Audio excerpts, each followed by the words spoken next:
Hey, stop it. Okay. I would really like to know. Oh, now it's going to do this thing. I would really like to know. Oh, good. And now it's shifted over so you can see my dirty. It's actually clean laundry, so there's that. But okay. Fuck it. God. This is. Okay. This is why you don't try to multitask, because this takes more time. So I'm going to complain more about my webcam because I spent a lot of money on it. It's supposed to be the best of the best, according to Consumer Reports. And it has this stupid big old cord hanging out the back that is like plasticky. So when you move it, it moves back, and you have to just like work it back and forth until the memory of the plastic is willing to be your friend. And I had this just perfect thing set up, and then all it took was taking the lens cap off to move it back to not where I wanted it to go. Anyway, so this week, this is the closest I've come to just throwing in the towel and saying, look, we'll do it another day, because this week was just kind of, if it wasn't one thing, it was another. And I was like, yeah, I really did not have time to practice this song all week. And I finally like set time aside yesterday afternoon, and that's about the time I started feeling really sick. And from the late afternoon yesterday to about 11 o'clock this morning, I basically only got out of bed to go to the bathroom. Thankfully, I feel pretty good now. You know, that's the nice thing about fevers. They make life miserable, but for a relatively short amount of time. Until they don't. Some of my students have had a fever for several days, and like one of my older students actually had one for close to a week and was hallucinating and stuff. It was really scary. So yeah, there's some nasty bugs going around. I subbed in a class that was usually 34 kids. Only 11 of them were there by the end of the day on Friday, because they're just dropping like flies. I did not do a good job of prepping this week. I don't have any more coffee. Yeah.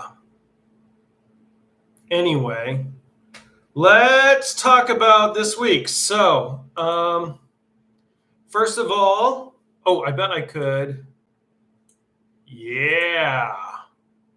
Okay. Yes. Now I can kind of see myself while I say this.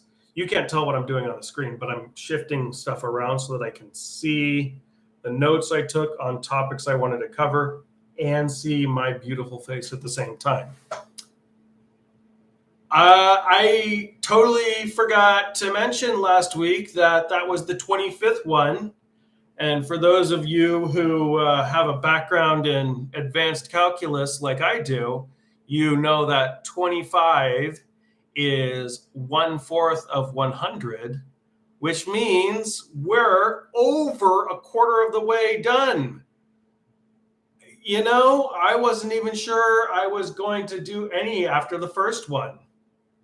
So I'm pretty happy, and I'm going to, now that I can see my face, bother with this sticky uppy part of my hair. So we're out of our month of Irish music. It was a gas. And going in kind of reverse order, I don't think I actually mentioned this, but the band that got me into Irish music was the band that I'm going to be doing a cover of this week, and that, of course, is... Oh, did I turn my amp on? Is it on? It's on. The band that we're doing this week is, of course, Chumbawamba. I have wanted to do a Chumbawamba song since I first conceived of this project. They are one of, I don't want to say they're one of my favorites, but they are definitely, in a list of 100 songs I like, I would like a Chumbawamba song in there somewhere, because they are a band that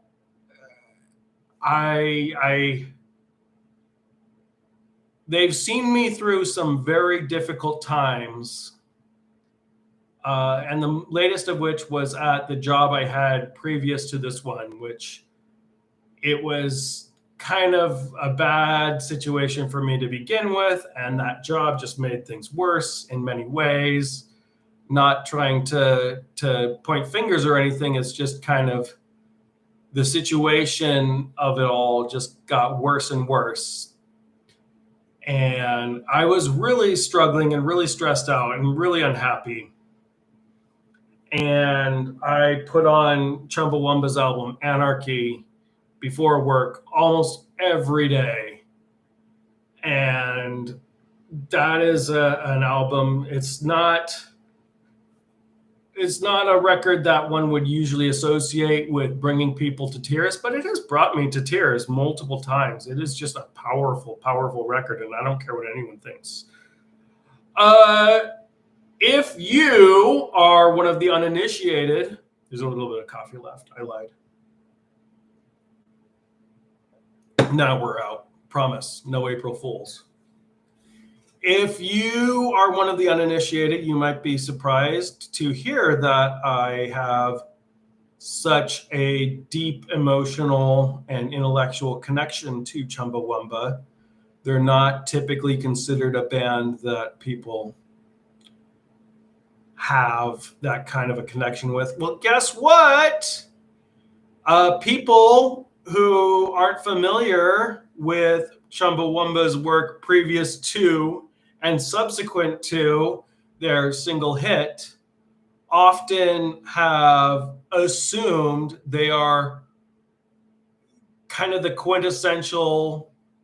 Okay, what did I say in the notes? I said Chumbawamba are remembered as the quintessential innocuous and silly one-hit wonder when they are anything but. And I don't need to go into too much detail because I've left a link down in the description to the really wonderful video that Todd in the Shadows did about the deeper history of Chumbawamba and what made them such an incredible band for so long. I was first introduced to Chumbawamba through my friend who, I feel like it's kind of sad how many of these stories are about a friend who I have not talked to in 10 years or more. But this is a fella, Matthew Grabiel, who is now a published author, and that's pretty cool. I put a link to his blog. He's had the same blog that he's been doing since I've known him, so at least 20 years.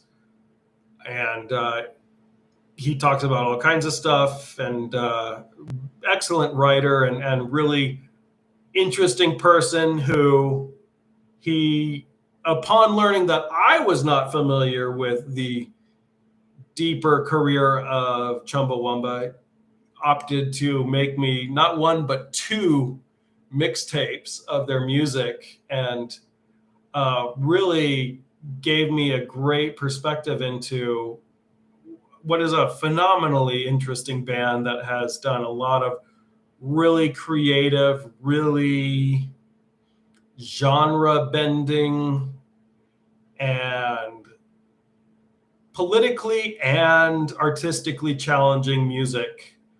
And not to get ahead of ourselves, but I included in the links in the description a video of Hank Green talking about how he assumes that if he were to check out Chumbawamba, he wouldn't be that into it. I watched the video again either yesterday or this morning, and that whole time is kind of a blur between trips to the bathroom. He was a lot nicer about it than I remember him being, but it's clear that he's played in, bought into this idea that Chumbawamba are not this incredible band that they really are.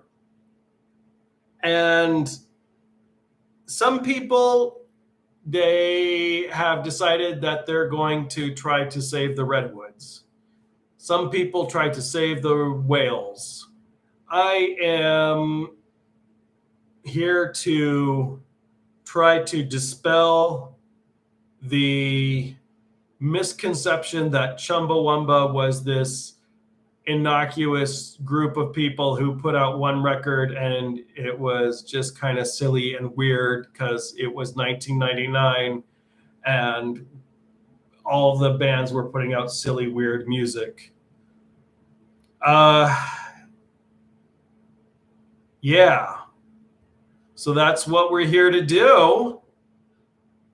And this has been not easy. So once you decide, okay, for this thing where I'm learning to play guitar, I want to do a Chumbawamba song, all your work lies ahead of you. They have an extensive catalog, but not a lot of it is very guitar focused. And a lot of it is kind of electronic and has a lot of dance beats and stuff, and not a lot of music that would really lend itself to being played on guitar unless you totally changed all the way the music is, which frankly, I just don't think I'm in a place in my talent as a guitarist where I could do that in a week unless I quit my job and spent all my time doing that. The song or the record that helped me to get interested in Irish music was their record English Rebel Songs 1381 to 1984, where they do renditions of various songs about political rebellions that existed. They're covers, they're of traditional songs. And so I thought, well, I could do the song they do there that got me into Irish music, which is one of the songs that Matt put on in the mixtape that he made for me, a song called The Smashing of the Van. It's a fantastic song. Chumbawamba's version of it is a cappella, which does not lend itself to, or no, there's a drum. It's drum and vocals. So that obviously doesn't lend itself to learning a song on guitar. So I kind of went through and finally I settled on the song Everything You Know Is Wrong. I thought, okay, that can be we could kind of play into the April Fool's Day sort of thing. I had this whole plan. I was going to have a friend come in here and like escort me off and then be like, there's nothing to see here. Please go away, and click off the live stream. I don't have any friends in Sacramento that have like a Men in Black sort of costume. And in fact, one of the friends that I asked, he said that he no longer fits into his only suit that he has. And it was kind of a sad thing for him. Kind of wish I hadn't just said that on a live stream. Let's back that up and erase that. Okay. So anyway, I was like, okay, well, let's try learning the song. And it's a 2-chord song. Like, luckily, at this point, it was already like Wednesday. I'd been through several songs and landed on this one. It's a fairly simple song to play, but I was listening to the words, and, you know, one of the things I wanted to tackle was how this is also a song that doesn't hit the way it did 20 years ago when you listen to it today, because our relationship to conspiracy theories is very different today. It's not a fun thing for a lot of people anymore. There was recently a school shooting. The song references Columbine in its list of, things that supposedly what is wrong about. I just really, it felt like it would be in a very poor taste to do that song right now. So then I said, well, last Friday was the Trans Day of Visibility. We're talking about issues related to how trans people are framed within the context of potentially being involved in a school shooting. And there's another video. I got your whole playlist of videos set for the whole week. There's another video by Jesse Gender talking about that. And I really if you watch one video this week, watch that one. If you watch 2, watch that one and the Todd in the Shadows about Chumbawamba. But so anyway, Trans Day of Visibility. I was kind of texting with a friend, and I finally said, I could do Homophobia, which is not something you usually, or at least I would usually exclaim with any excitement, unless I'm covering the song Homophobia or playing Scrabble, I guess. I hate Scrabble. I wouldn't be exclaiming anything excitedly if I were playing Scrabble. So it seemed like it was at least a sort of appropriate song to play, and it was choice number 7. It's also a 2-chord song. They're pretty difficult chords, especially a G minor for a beginning guitarist to kind of get down. One of the reasons I haven't practiced it as much as I like is because if I try to play that song for more than a couple of minutes, my wrist gets tired. Also worth noting, homophobia and transphobia are not the same thing. And while you can't tackle one without tackling the other, I'm not trying to say it's the Trans Day of Visibility, so I'm doing a song about homophobia, because they are the same thing. They are not. And the differences are important. Although, obviously, okay, I explained that well enough. You get it. You get it. It's nice to not feel sick anymore. Can I tell you? Man. I really thought I would be if I even did this at all, I would be lying in bed, be like, blah, blah, blah. My only other note is that I have found someone to teach me some songs on guitar. Right now I've been doing this, trying to find the tabs online and then trying my best to recreate the strumming pattern, but also sort of being lazy about it.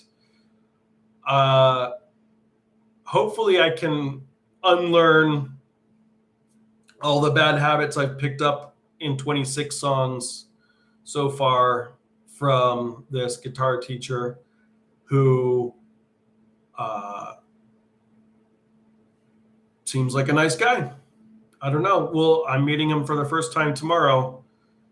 Hopefully, I found him off Craigslist, so maybe I'll text his address to a friend before I go so that at least the police can have an idea of where my last known address is. I don't know. Like, Craigslist still kind of wigs me out. But anyway, I feel like I've said enough things that I really wish I hadn't said for one live stream. So let's go ahead and get this party started.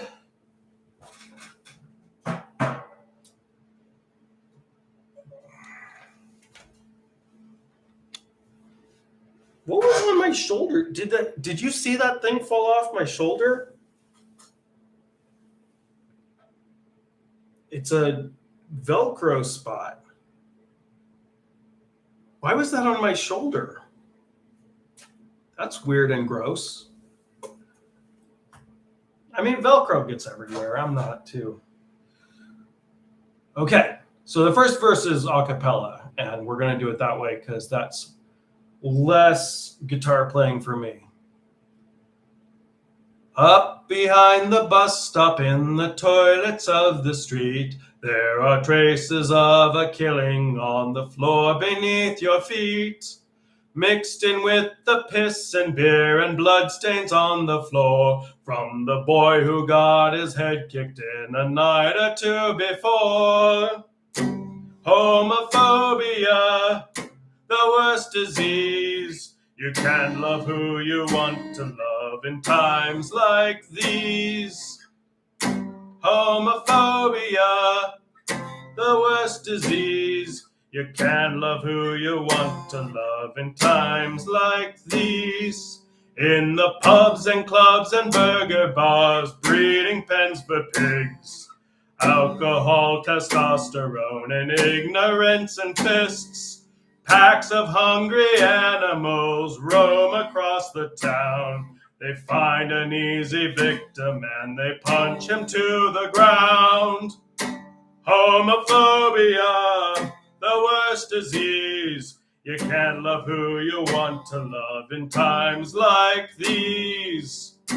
Homophobia, the worst disease. You can't love who you want to love in times like these. The siren of the ambulance, the deadpan of the cops, chalk to mark the outline where the boy first dropped. Beware the Holy Trinity, church and state and law. For every death the virus gets more deadly than before. Homophobia, the worst disease. You can't love who you want to love in times like these. Homophobia, the worst disease. You can't love who you want to love in times like these. That's it. Okay. Cheery little subject, I know. And that's another thing that we do on the show a lot is talk about really dark subject matter, which I kind of tried to avoid. But at the same time, maybe that tells you a thing or two about how Chumbawamba operates outside of their one-hit single. It's not really a guitar-centered song, but you could kind of make it work if you have the chords easier than some songs. It's kind of a polka song if you listen to it on the record. I think if I had to assign a style name to that song, I think the right one would be polka. Polka about gay bashing.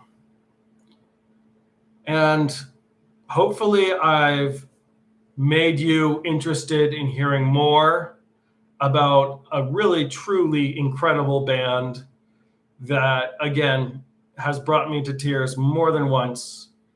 And I hope, even if you don't like them, I hope you have a nice time not listening to them. I don't know what to say anyway. We're done. We're done. We did it. 26 in the can.